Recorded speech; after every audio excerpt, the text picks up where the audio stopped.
أعوذ بالله من الشيطان الرجيم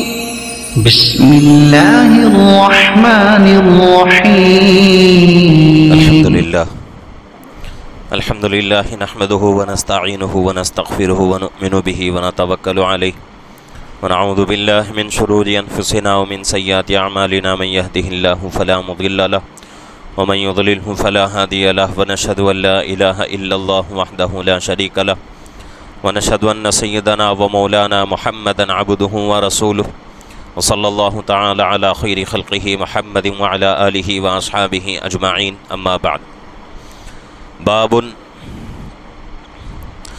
الغضب في الموعظة والتعليم إذا رأى ما يكره۔ الحمدللہ حدیث شریف کا سلسلہ جاری ہے۔ درمیان میں دو مجلسیں حدیث شریف کی نہیں ہو سکیں سفر کی وجہ سے۔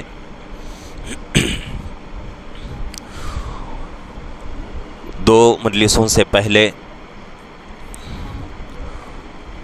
جو روایت ہمارے سامنے آئی تھی وہ ہے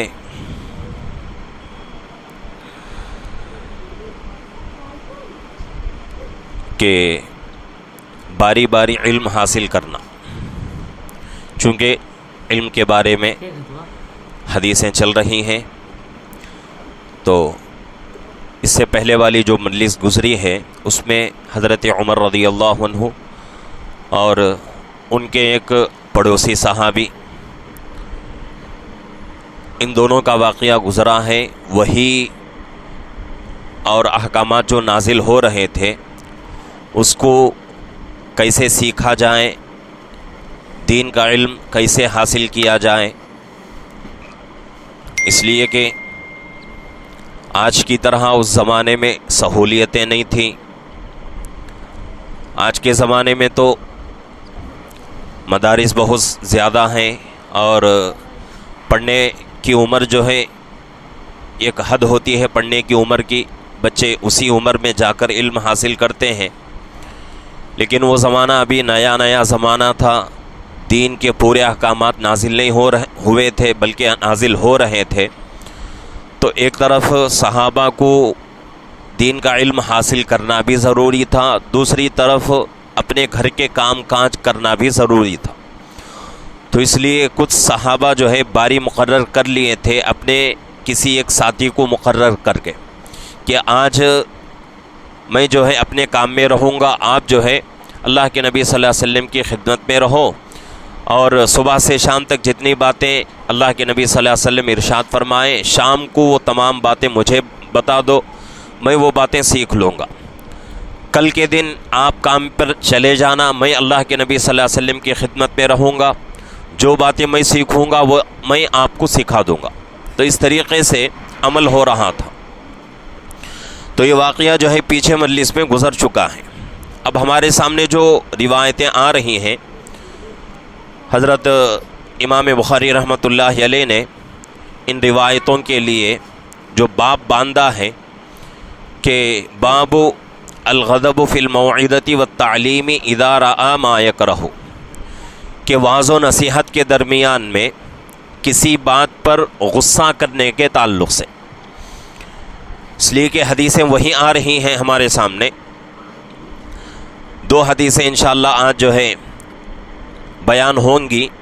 پہلی حدیث جس کے راوی حضرت ابو مسعود انصاری رضی اللہ عنہ ہیں، یہاں جو ہے اس نام سے دھوکہ نہ کھائیں کہ یہ وہی صحابی ہیں جن کا نام حضرت عبداللہ ابن عباس رضی اللہ عنہ ہیں۔ حضرت عبداللہ ابن عباس رضی اللہ عنہ الگ ہیں، حضرت ابو مسعود انصاری یہ صحابی جو ہے بدری صحابی ہیں اور مدینے کے صحابی ہیں، یہ صحابی الگ ہیں، اور ان کا اصل نام جو ہے حضرات محدثین فرماتے ہیں ان کا اصل نام عقبہ تھا، کسی وجہ سے ان کا نام ابو مسعود انصاری رضی اللہ عنہ پڑ گیا۔ پہلی روایت میں بات ہمارے سامنے آ رہی ہے کہ حضرت ابو مسعود انصاری رضی اللہ عنہ فرماتے ہیں کہ ایک شخص اللہ کے نبی پاک صلی اللہ علیہ وسلم کی خدمت میں حاضر ہوئے اور عرض کیا کہ یا رسول اللہ، میں جو ہے جماعت کے ساتھ نماز نہیں پڑھ سک رہا ہوں، اس کی وجہ یہ ہے کہ ہمارے جو امام صاحب ہیں وہ بہت لمبی لمبی نمازیں پڑھاتے ہیں۔ تو اس پر اللہ کے نبی پاک صلی اللہ علیہ وسلم نے غصہ فرمایا کہ بھئی لوگوں کو کیوں نفرت میں، کیوں جو ہے تنگی میں مبتلا کرتے ہو۔ اور یہاں اللہ کے نبی صلی اللہ علیہ وسلم نے اس صحابی کو حکم فرمایا کہ نماز پڑھاؤ، یا تو اس طرح کرو کہ چھوٹی نماز پڑھاؤ، یا پھر جو ہے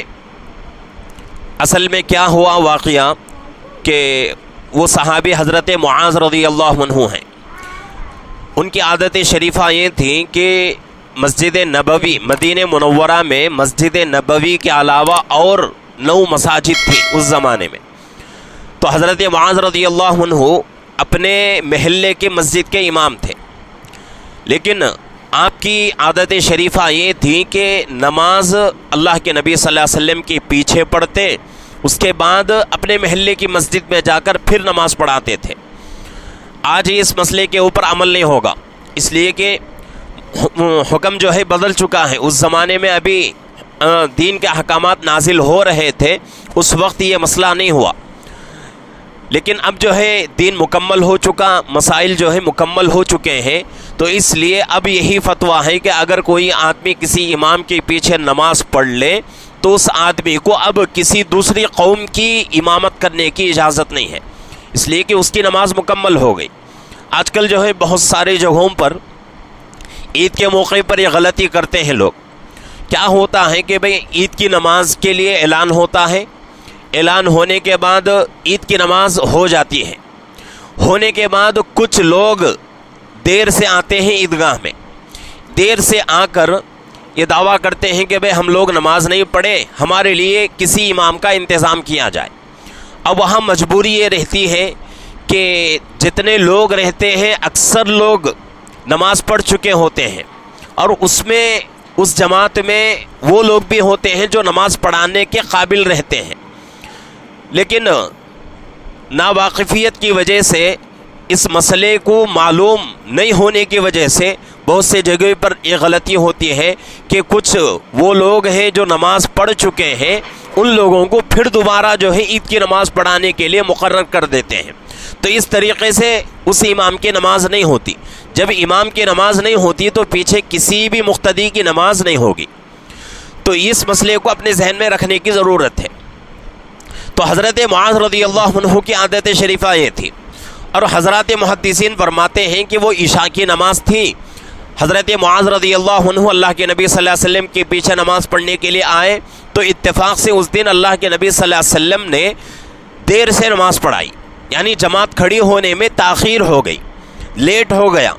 لیٹ ہونے کے بعد جب دیر ہوتی ہے تو اس امام کو اپنی مسجد میں جانے کے لیے بھی دیر ہو جائے گی۔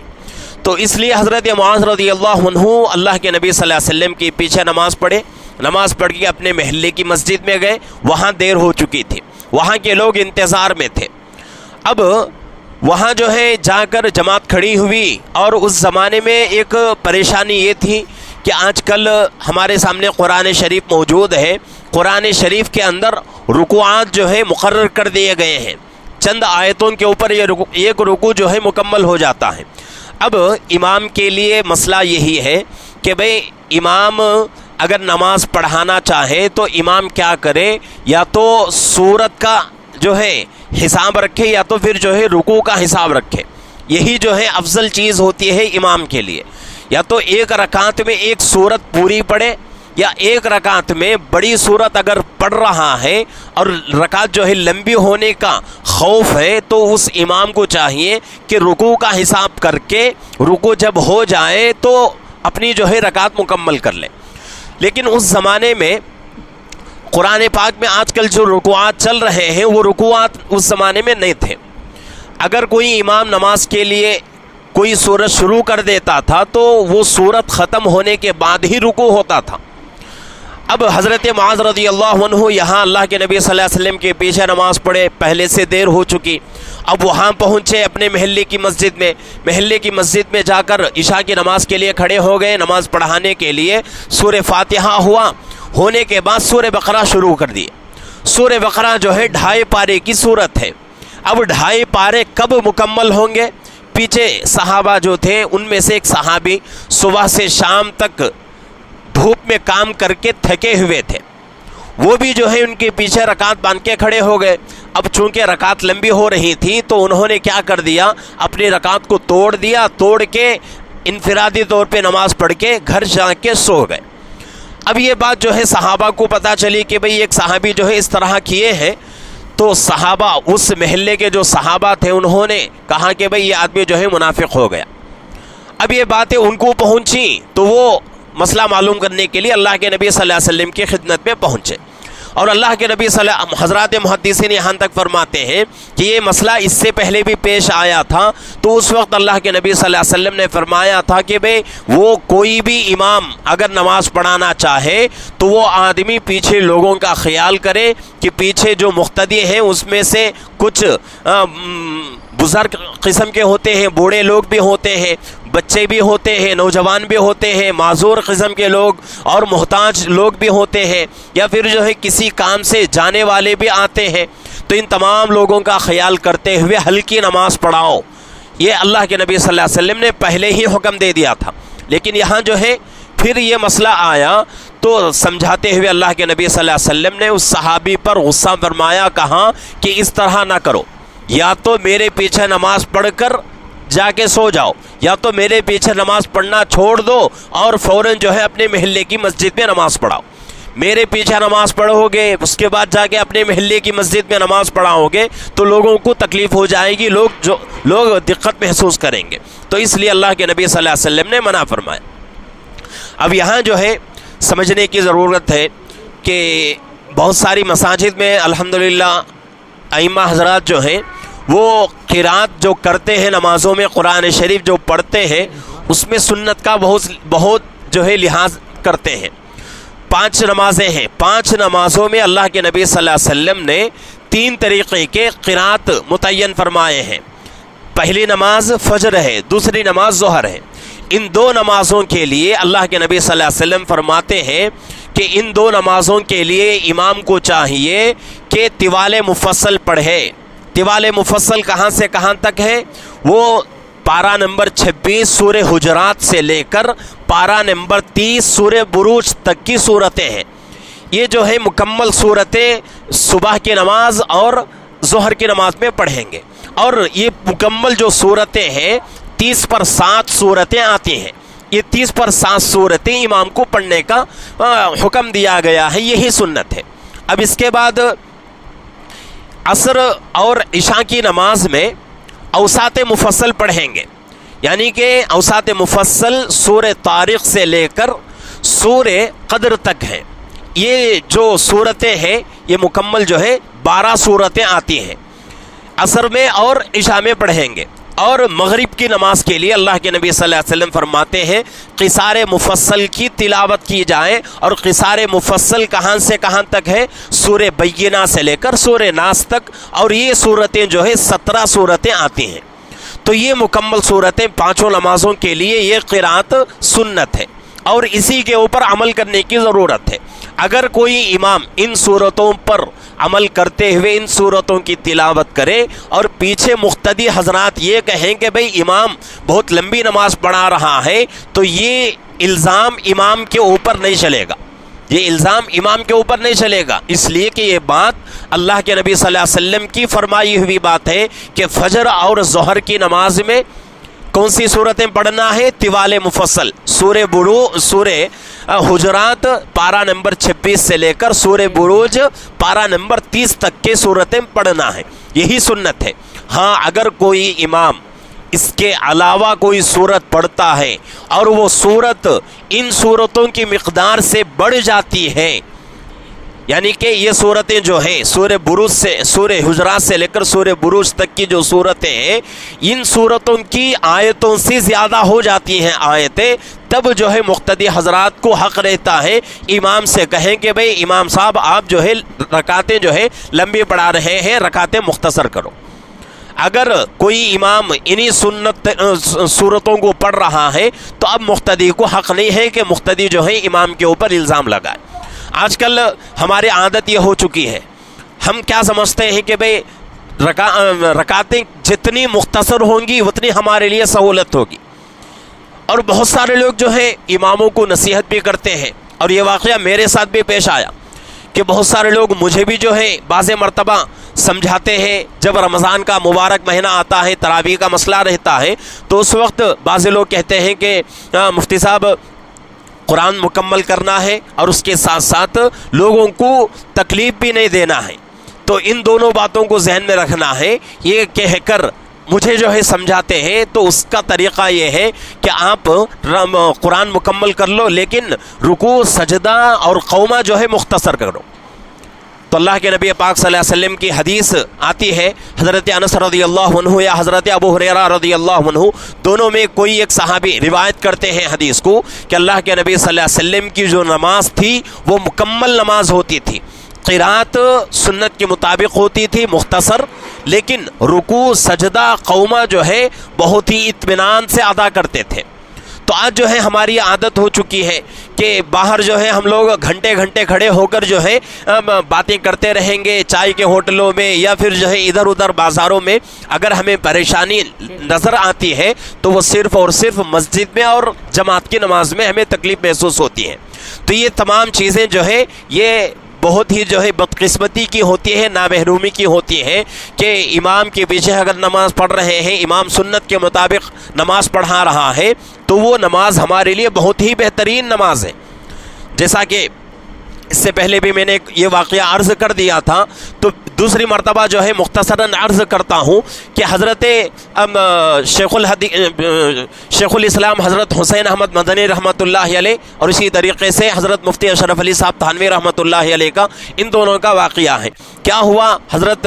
شیخ الاسلام حسین احمد مدنی رحمۃ اللہ علیہ دیوبند سے تھانہ بھون گئے، حضرت مفتی اشرف علی صاحب رحمۃ اللہ علیہ کی مسجد میں آپ کے جو ہے خانقاہ میں گئے، رات کے وقت پہنچے، خانقاہ بند ہو چکی تھی، مسجد میں ایک طرف سو گئے، صبح کو جو ہے جمعہ کا دن تھا، دونوں کی ملاقات ہو گئی۔ حضرت مفتی اشرف علی صاحب تھانوی رحمۃ اللہ علیہ نے حضرت شیخ الاسلام حسین احمد مدنی رحمۃ اللہ علیہ کو نماز پڑھانے کے لیے آگے بڑھایا، تو حضرت نے نماز پڑھائی۔ جمعہ کے دن سنت کیا ہے، فجر کی نماز میں پہلی رکعت میں سورہ سجدہ کی تلاوت ہو، دوسری رکعت میں سورہ دہر کی تلاوت ہو، یہی سنت ہے۔ تو حضرت شیخ الاسلام حسین احمد مدنی رحمۃ اللہ علیہ نے ان دو سورتوں کی تلاوت فرمائی، اس کے بعد آپ جو ہے ملاقات ہو گئی آپ کی، اور آپ جو ہے دیوبند آ گئے۔ اب اس میں کیا ہوا، سورہ سجدے کی تلاوت ہوتی ہے اور اس میں جو ہے ایک سجدہ زائد ہوتا ہے، تو جب حضرت سجدے میں گئے تو پیچھے جو مقتدی حضرات تھے اس میں سے کچھ جو ہے رکوع کر رہے ہیں، کچھ جو ہے سجدے میں جا رہے ہیں، سجدے سے اٹھ رہے ہیں، لوگوں کو جو ہے پریشانی ہو گئی۔ تو یہی لوگ بعد میں جو ہے حضرت کو گالیاں دینے لگے کہ بھئی کیسا بیوقوف انسان ہے، نماز پڑھانا نہیں آتا، اس طریقے کی باتیں کہنے لگے۔ اور وہ تمام لوگ جو کہہ رہے تھے حضرت مفتی اشرف علی صاحب تھانوی رحمۃ اللہ علیہ کے مرید تھے۔ حضرت کو معلوم ہوا کہ یہ لوگ جو ہے حضرت کی شان میں گستاخی کر رہے ہیں، تو حضرت نے کیا کیا، حضرت مفتی اشرف علی صاحب تھانوی رحمۃ اللہ علیہ نے ان تمام لوگوں کو بلایا، کہا کہ بھئی کیا اس طرح میں تمہارے بارے میں باتیں سن رہا ہوں، تو اب کیا کرو، جو تم نے مجھ سے بیعت کی ہے آج سے میں بیعت توڑ رہا ہوں، جاؤ جا کے حضرت سے جا کے معافی مانگ کے آؤ۔ اب اس کے بعد واقعہ لمبا ہے، اس کے بعد حضرت مفتی اشرف علی صاحب تھانوی رحمۃ اللہ علیہ فرماتے ہیں کہ جا کے حسین احمد مدنی سے کہو کہ ایک نماز مجھے دے دے اور میری پوری زندگی کی نمازیں حسین احمد لے لے۔ تو سنت کے مطابق جو نماز پڑھی جاتی ہے وہ درجے کے اعتبار سے اس کا جو ہے مقام بہت اونچا ہو جاتا ہے۔ تو اگر کوئی امام سنت کے مطابق قرات کر کے نماز پڑھاتا ہے تو مقتدیوں کو حق نہیں ہے کہ مقتدی کیا کرے، اس امام کے اوپر الزام لگائیں کہ بھئی امام جو ہے لمبی نمازیں پڑھاتا ہے۔ تو اس سے جو ہے یہ بات جو ہے پتہ چلتی ہے۔ تو اللہ کے نبی پاک صلی اللہ علیہ وسلم نے غصے میں حضرت معاذ رضی اللہ عنہ کو ڈانٹا اور کہا کہ بھئی اگر امامت کرنا ہے تو یا تو امامت کرو یا تو پھر جو ہے میرے پیچھے نماز پڑھو۔ اگر میرے پیچھے بھی نماز پڑھنا ہے، امامت بھی کرنا ہے تو نہیں ہو سکتا۔ اس سے جو ہے لوگ بیزار ہو جائیں گے اور لوگوں کو جو ہے تکلیف ہو جائے گی، اس لیے کیا کرو، امامت اگر کرنا ہے تو اپنی محلے کی مسجد میں امامت کرو، میرے پیچھے نماز پڑھنا چھوڑ دو، اگر میرے پیچھے نماز پڑھنا ہے تو اپنے محلے کی مسجد کی امامت چھوڑ دو۔ تو اس طریقے سے اللہ کے نبی صلی اللہ علیہ وسلم نے حضرت معاذ رضی اللہ عنہ کو منع فرمایا۔ اب دوسری روایت جو ہمارے سامنے آ رہی ہے، اس روایت کے راوی ہیں حضرت زید ابن خالد الجہنی رضی اللہ عنہ ہیں۔ اب یہاں جو ہے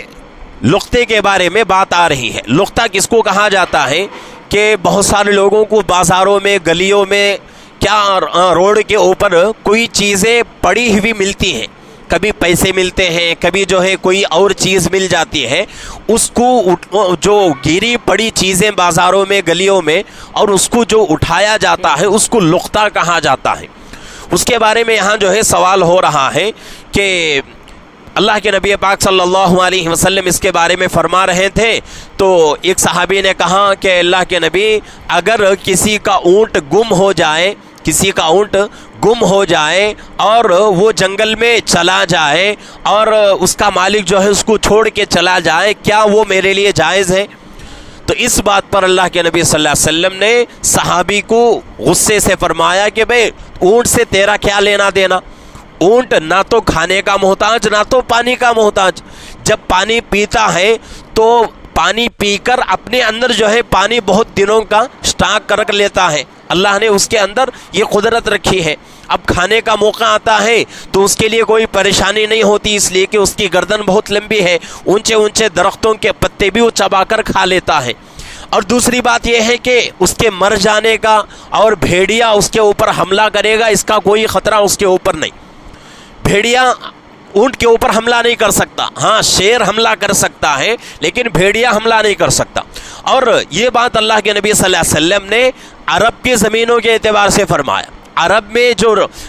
ریگستان تھے اس میں شیر نہیں پائے جاتے تھے، بلکہ وہاں کے جنگلات میں صرف اور صرف بھیڑیے پائے جاتے تھے، تو کوئی بھیڑیا اونٹ کے اوپر حملہ کر کے اونٹ کو کھا نہیں سکتا،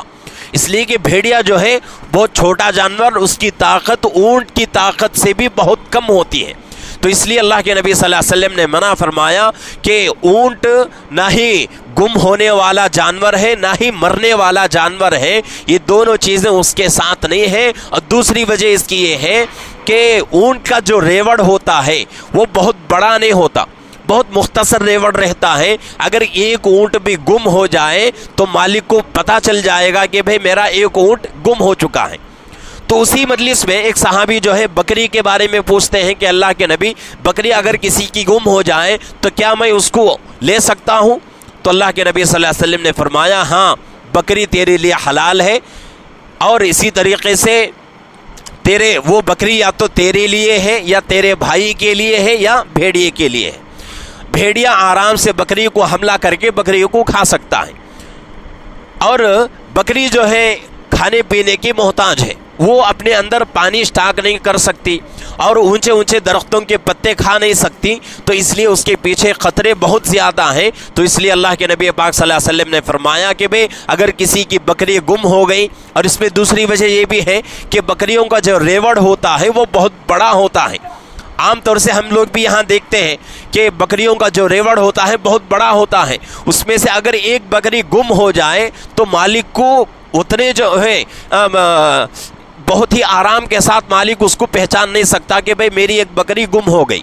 بہت مشکل سے اس کو پتہ چلتا ہے۔ تو اس وجہ سے اللہ کے نبی صلی اللہ علیہ وسلم نے فرمایا کہ وہ چیز جو کسی کی گری پڑی ہو اور اس کو چھوڑ کر جانے کی وجہ سے وہ چیز ضائع ہو جاتی ہو، اس چیز کو اٹھا کر تم استعمال کر سکتے ہو۔ تو یہ جو ہے حدیث شریف کا جو ہے خلاصہ ہو گیا۔ اب ہم کو اس میں مسئلہ سمجھنا ہے۔ اصل میں جو ہے مسئلہ کیا ہے، چاروں اماموں کے پاس اختلاف ہے اس مسئلے میں، چاروں اماموں کے پاس اختلاف، تینوں اماموں کا اختلاف کیا ہے اس میں جانے کی ہمیں ضرورت نہیں ہے، ہمیں جو ہے اپنے مسلک کا مسئلہ سمجھنا ہے۔ حضرت امام اعظم ابو حنیفہ رحمۃ اللہ علیہ کا ہمارا مسلک ہے، تو حضرت امام اعظم ابو حنیفہ رحمۃ اللہ علیہ فرماتے ہیں کہ بھئی اگر کسی کی کوئی چیز کھو جائے اور لقطے کے اعتبار سے وہ چیز کسی کے ہاتھ میں مل جائے اور وہ چیز قیمت کے اعتبار سے بہت بڑی قیمت کی ہو تو لینے والے کے لیے ضروری ہے کہ لینے والا لے کر اپنے استعمال میں نہ لائے، اپنے لیے استعمال نہ کرے، بلکہ 1 سال تک اس کی تشہیر کرے، 1 سال تک اس کا اعلان کرائے کہ بھئی فلانی چیز میرے قبضے میں آئی ہے، اس کو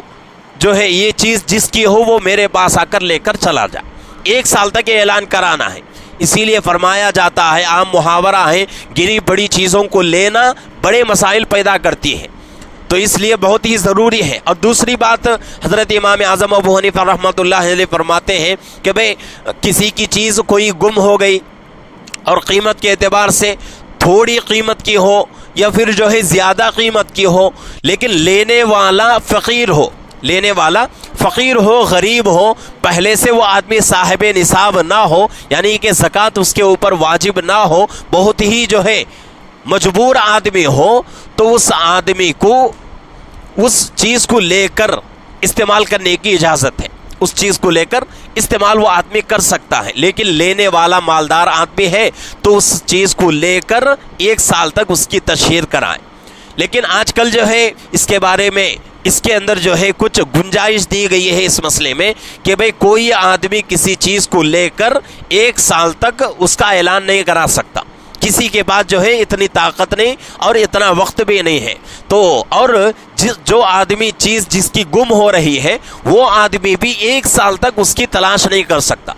تو آج کل حکم کیا ہے، مسئلہ کیا ہے کہ بھئی کسی کی کوئی چیز گم ہو گئی، مثال کے اعتبار سے کسی کا کوئی موبائل ہمیں مل گیا جس کی قیمت جو ہے 30-40 ہزار ہے، 30-40 ہزار کی کوئی چیز موبائل ہے نہیں ہے، کوئی اور چیز ہمیں مل گئی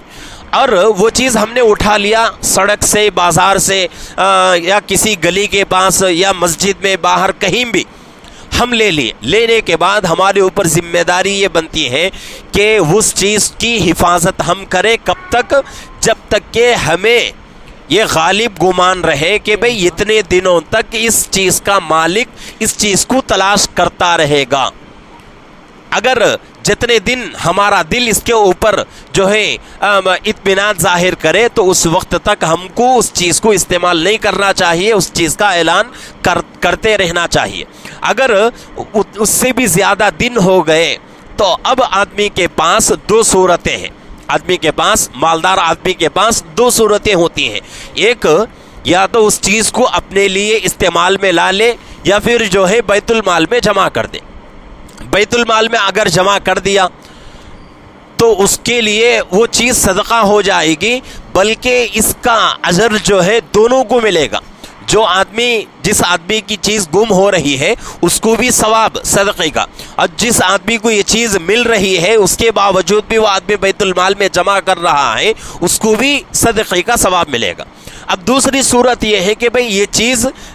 بیت المال میں جمع نہ کرے بلکہ استعمال میں لا لے، اس سے اپنی ضرورت پوری کر لے، اس کے بعد اگر وہ آدمی آ جائے، وہ آدمی جو چیز گما لیا وہ آدمی آ کر اس چیز کا مطالبہ کرے تو یہ آدمی اپنے مال میں سے وہ چیز اس کو دے دے تو مسئلہ یہاں جو ہے صاف ہو جائے گا۔ تو یہ جو ہے صاف سیدھا مسئلہ ہے کہ گری پڑی چیز اگر ہم اٹھا رہے ہیں، آج کل جو ہے اتنا امانت داری والا زمانہ نہیں ہے، مسجد میں اگر کوئی چیز رکھ کر چلے جائیں تو واپس آنے تک وہ چیز ہمیں محفوظ ملے گی یا نہیں ملے گی اس کی بھی کوئی گارنٹی نہیں۔ آج اللہ کے گھروں میں بھی چوریاں ہو رہی ہیں،